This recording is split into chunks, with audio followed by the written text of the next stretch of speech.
মৰমৰ ছাত্ৰ ছাত্ৰীসকল, আজি মই তোমালোকক জীৱন প্ৰক্ৰিয়া লেচনটোৰ 110 নং পৃষ্ঠাত থকা 10 নম্বৰ পৃষ্ঠাত থকা প্ৰশ্নাৱলীৰ 4 নম্বৰ আৰু 5 নম্বৰ কুৱেশ্যনকেইটা তোমালোকক মই দেখুৱাই দিবলৈ লৈছোঁ। তোমালোকে মনোযোগ দি 4 নম্বৰ প্ৰশ্নটোত আছে যে উদ্ভিদ দেহত পানী আৰু খনিজ লৱণ কেনেদৰে পৰিবহন হয়। ইয়াৰ উত্তৰটো হ'ব উদ্ভিদ দেহত জাইলেম নামৰ সংবহন কলাৰ দ্বাৰা পানী আৰু খনিজ লৱণসমূহ পৰিবহন হয়।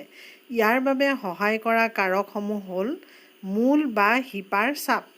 আশ্ৰিতিৰ বাবে মূলবোৰৰ কোষবোৰেৰে মাটিৰ পৰা পানী আৰু খনিজ লৱণৰ প্ৰৱেশ ঘটে।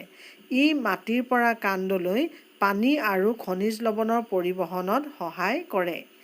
2 নম্বৰটো হৈছে বাষ্পমোচনৰ প্ৰভাৱ।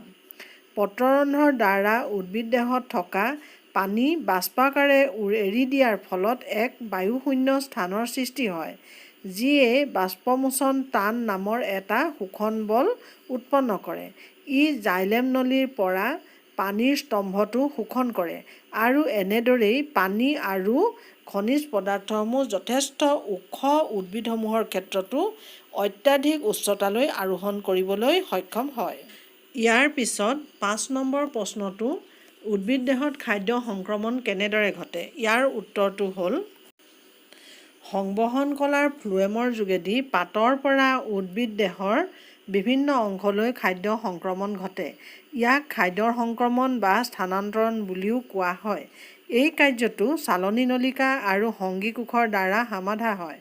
খাদ্যসমূহৰ এই ধৰণৰ পৰিবহন ঊৰ্ধ্বমুখী আৰু নিম্নমুখী দুয়োটা দিশতে সংঘটিত হয়। এই প্ৰক্ৰিয়াটোত প্ৰয়োজন হোৱা শক্তিৰ যোগান ধৰে এটিপিয়ে। এটিপি মানে কি আছিলে? এডিনোচাইন ট্ৰাইফচফেট। এই শক্তি ব্যৱহাৰৰ দ্বাৰা খাদ্যসমূহ ফ্লোৱেম কলালৈ স্থানান্তৰিত হয়। ইয়াৰ ফলস্বৰূপে ফ্লোৱেমৰ আশ্ৰিতি চাপ বৃদ্ধি হয় আৰু পানীয়ে তাৰ ভিতৰত গতি কৰে।